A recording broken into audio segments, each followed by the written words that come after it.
I'm kind of underwhelmed.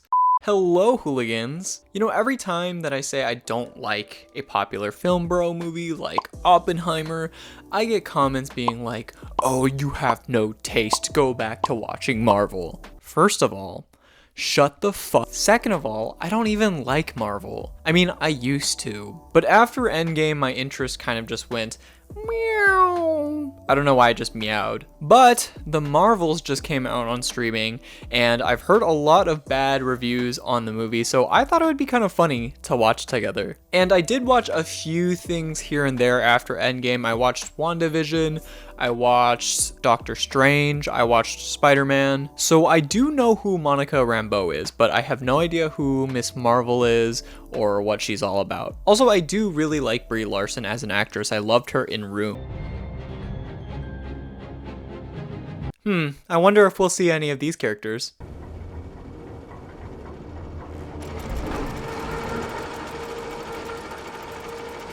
So, is this like space fracking? Must be buried elsewhere. Elsewhere?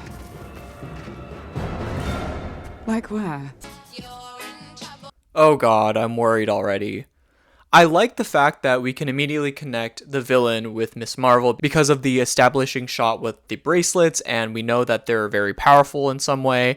But I'm worried because is this going to be the driving motivation for the villain throughout the whole movie? Because if so, am I supposed to know like the origins of this bracelet from Miss Marvel? Like, I could Google what happened in Miss Marvel, but I don't like homework, and you shouldn't expect the audience to do homework to enjoy a movie. Oh, this is cool. I like the animation. Watch this be the best part of the movie. You stole me from my home, my family, my friends. Lieutenant Trouble. Okay, see, this is what I needed. I'm glad that they're giving us these flashbacks because I'm way too lazy to look up what happened before. Huh? How is this cat breathing, first of all?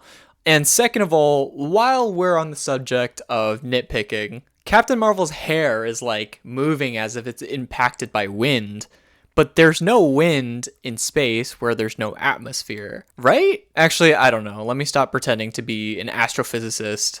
I'm just an asshole.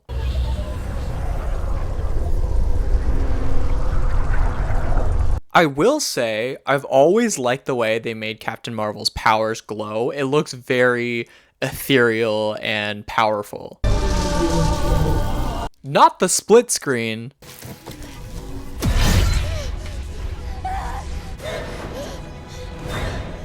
Oh, interesting. So they swapped places. But how convenient she gets teleported inside of the suit, because otherwise she would have been screwed. Also, how convenient that the suit fits her. Okay, let's pause for 1 second. Let me explain to you what's going on. This evil girl is the leader of the Kree, and the Kree live on a planet called Hala. But because Captain Marvel previously destroyed their supreme intelligence, Hala is basically f***ed. They're losing air, water, and sunlight. So this evil girl finds a quantum band, which is the same one as Miss Marvel's. This allows her to open jump points, which basically are portals. And this kind of glitches out all other jump points too. So when Monica and Captain Marvel are both investigating different jump points, for some reason when they touch it at the same time, they became entangled. And Miss Marvel also got looped into the situation somehow because I guess she has the band? But based on this logic, you would think the evil girl also gets entangled too. But you know, this movie has never claimed to have logic. Oh, and side note, Monica and Captain Marvel getting entangled is kind of awkward because Monica isn't ready to speak to Captain Marvel about how Captain Marvel essentially abandoned her for 30 years. Alright, let's continue. Aw, that was cool. As much as I clown on the MCU, I can't even lie and say that they don't have some of the best stylized VFX out there. Like, whenever you see an effect like this, it's very much Marvel branded, right? Like, the new Godzilla movie has kind of these effects, and it looks like Marvel. So, shout out to the VFX artists that kind of define the Marvel aesthetic throughout the last 2 decades. This reminds me, y'all saw that China is like developing this invisibility cloak thing, and it could potentially be used on vehicles and planes. Look it up, it's kind of scary. It's the Annihilator! Okay, so every time that one of them uses their powers, they get teleported. See, this is the problem when you have characters like Captain Marvel that are just super overpowered. You just kind of have to find some bullshit reasons to nerf their powers and not let them use it constantly. Because otherwise, it'll be like One Punch Man, and Captain Marvel can just destroy everything with one touch. Oh, what the hell? Okay, well, I guess that explains why the cat can breathe in space. Oh, no. He's like, not today, Satan, not today. Not today, Satan. Not today. It was siphoning off the atmosphere, and it did this. Scissors be paper. Fury! Bro, Nick Fury is so unserious these days.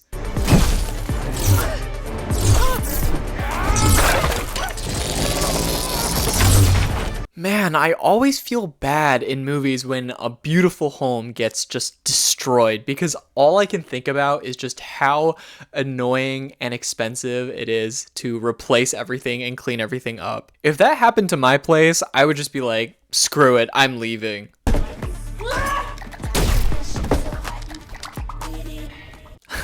And I will strike upon thee with great vengeance and furious anger. Pulp Fiction, by the way, in case anyone thought I was just going crazy. Is this a new iPad? I haven't seen it yet. Just swipe it a little bit. Whoa, hi. Okay. She's so real for that. I can't tell if I like her yet or if I find her annoying. We'll just have to keep watching. Captain Marvel can absorb light energy. I can see it, and you can turn light into physical matter. Again, I'm very glad that they're actually explaining everything down to how their powers work because I feel like such a grandpa these days for not knowing anything and what is going on. But usually I would say if you're over explaining, you're not doing a good job.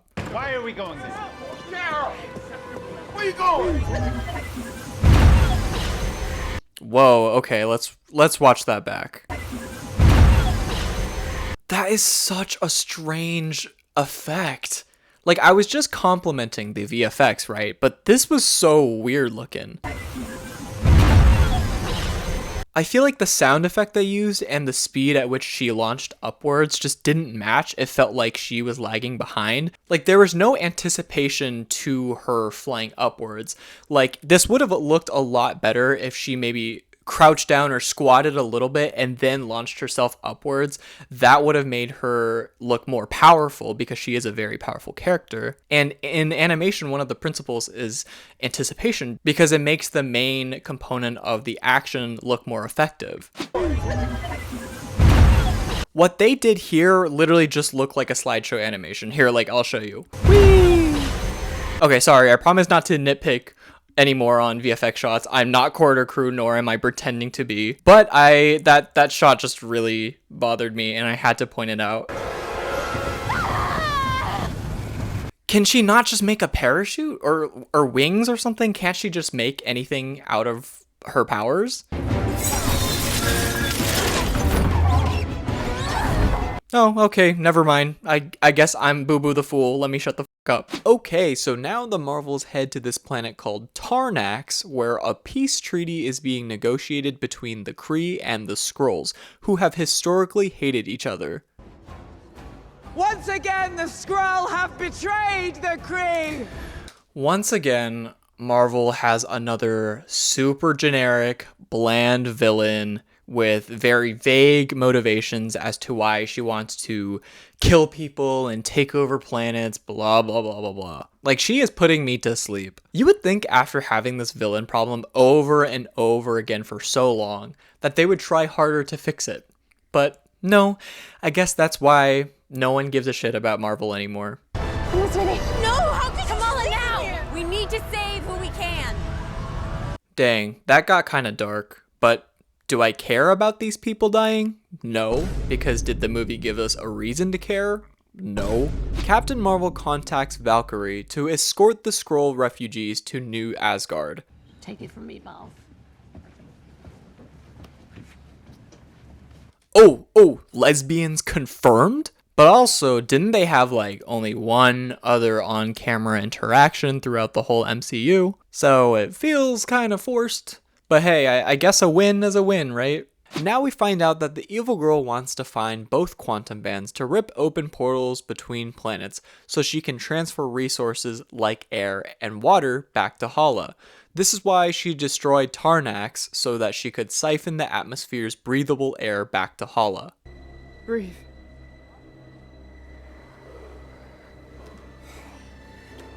I can't believe they used actual footage from 2020. I didn't know how to explain to a little girl. A little girl that hung on your every word. Dang. I'm glad that they're having this moment because it humanizes Captain Marvel, who previously had no other traits besides being uber strong. So I like that this is giving her like a flawed side, and it gives an actual reason for why Monica is connected to Captain Marvel. It gets pretty lonely out here. Anytime you need company, I will be there. I will drop everything. I will drop high school. Okay, I think I do like her now. She's growing on me. Teleportation network. 2 quantum bands working in unison to connect the galaxy. Oh, here we go with all the made-up science bullshit. Just throw quantum in front of everything and it makes it sound smart. Quantum band, quantum jump, quantum bracelets. Like, ugh. Whoa, this is weird. Wait, go back.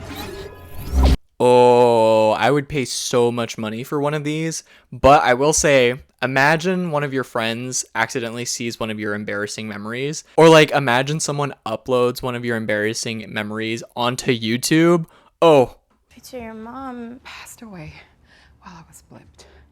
See, the blip continues to be the most interesting concept for the entire MCU. And you know how I can tell? Because they keep talking about it. And it's the only thing that drives any sort of emotional response with the characters. Basically, it stretches and reconfigures space without rupturing the continuum.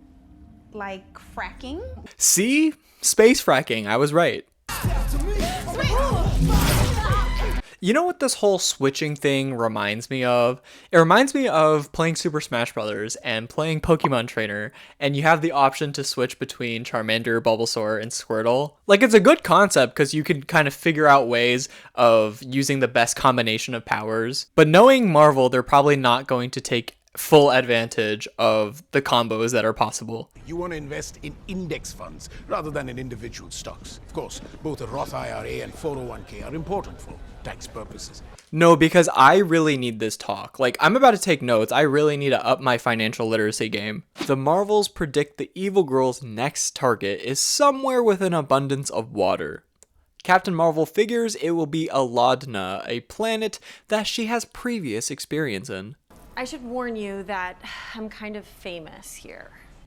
She's like, not to brag or anything, but I'm like kind of famous. Like, I have 1,000 followers on Instagram. Ceremony we have to do, but just stay cool. Oh god, this better not turn into a musical. God damn it. Carol, what is happening? Their language is song. Most of them won't understand you unless you sing. This is like a theater kid's dream planet. How long do I have in my dance parlor this time? Yeah. I'm like half laughing, half crying. Sorry, stop. Oh wait, he doesn't have to sing? Yeah, he's bilingual. Okay, that was a good joke. I'm kind of underwhelmed. Like, why is Captain Marvel's costume so desaturated? And why do the other 2 costumes look like they're from Party City? It was supposed to give, but it did not give what needed to be gave to the highest. Neo. To you? Jesus Christ, she is like the least menacing villain that I have ever seen. Like, what the hell is this casting? No offense to the actress, but she is just not a villain. The henchman on the side looks scarier. What was that awkward ass run?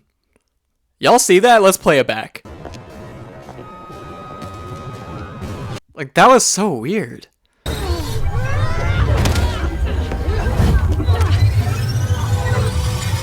Again, isn't Captain Marvel supposed to be like one of the strongest superheroes in the entire universe? She stood toe to toe with Thanos and was probably stronger than Thanos.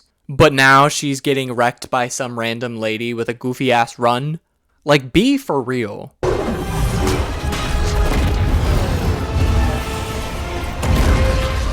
Oh, now she's deciding to be overpowered again?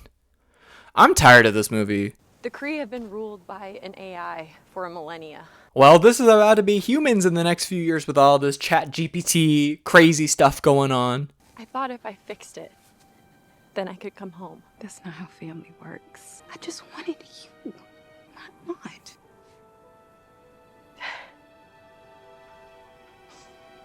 See, these are the best moments of the movie so far. The grounded, down-to-earth, realistic moments, because that's what people like about superheroes, is that when you shed away all the superpowers, what is it? Like, they're still humans, we can empathize with them, we see ourselves with them. That's the good parts of the movie. Like, this single tear that came out of Brie Larson's face is better than 90% of the movie so far. After the defeat on Aladna, the Marvels warn Nick Fury to evacuate from the space station. Since they have a limited amount of evacuation pods, they plan to let the alien cat thingies to swallow everyone to save space. Once everyone is safe, the Marvels prepare for their final showdown with the evil girl. Y'all, I've had enough vor for one day. Darben's opened another jump point, and we're gonna need both bangles to close it. Then I guess you better make damn sure she doesn't get her hands on it. Does Samuel L. Jackson even care anymore? Like, he is totally phoning it in, and he's probably just doing this for a paycheck. And honestly, I support him. I really do.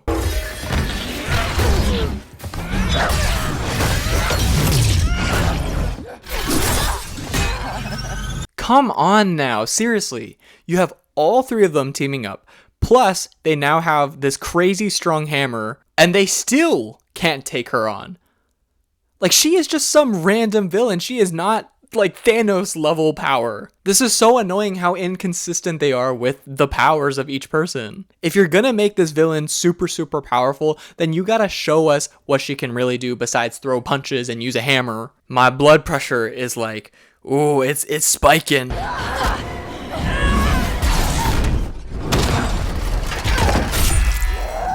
Oh, finally. Let's kill her quickly so we can get to the end.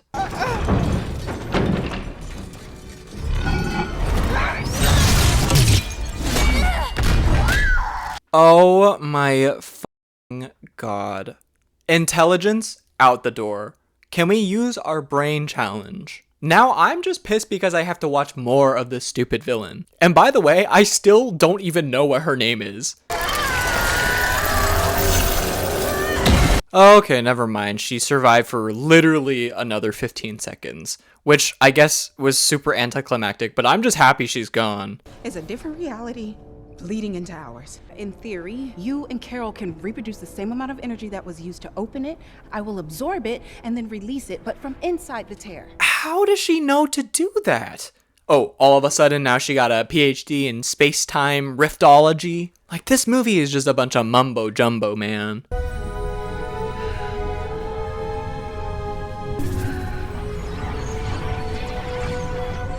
Okay, she looks pretty freaking cool. I'll admit that, even though I'm still mad at this movie. I always knew I would have to stay. What do you mean you always knew you had to stay? That is like the stupidest thing I've heard the entire movie so far. Like, that didn't feel earned or even a part of her character arc at all. That just came out of nowhere, just to try to elicit some sort of emotional response from the audience. But none of us are going to care, because if we were setting up for Monica to die at the end or sacrifice herself, even though we know she's not going to die, maybe set it up in the beginning why she was going to stay all along. Like, there is genuinely no reason for her to sacrifice herself right now, besides the fact that the MCU is probably setting up something in the future related to, I don't know, the multiverse, I guess. This is so stupid. This is beyond stupid.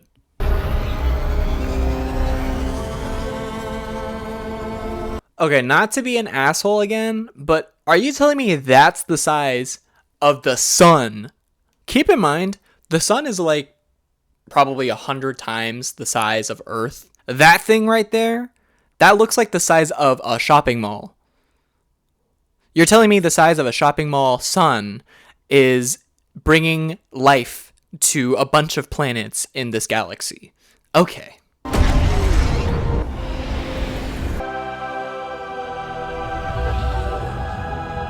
And what's even more infuriating is that now the movie wants to convince us that Captain Marvel is powerful enough to single-handedly charge up a sun with no sweat, yet she struggled against a girl with a bracelet. Sure, Jan. You know what? It's okay. Let me breathe. Let me bring my blood pressure back down. We're at the end of the movie, and I can just never think about it again. Captain Marvel restores Hala's son and then returns back to Earth to help Miss Marvel's family move into Monica's old house since their house got completely destroyed. Amir, it's gonna be a lovely house to raise a family in, you know? Okay, they were one of the best parts of the movie. I wanted more of them, please. Can I help you? Kate Bishop. Oh lord, what is this? So they're trying to set up the Young Avengers or something? Does anyone care at this point? Like, no one's even excited for the Avengers, much less the Young Avengers. What characters are even a part of it? So we have Miss Marvel, we got this girl. Is Spider-Man a part of it? Literally, I can't even think of anyone else that's a part of it. The end. Or is it, because it's Marvel? Where are we? What happened? We were hoping you could tell us. Oh my god, is it the X-Men?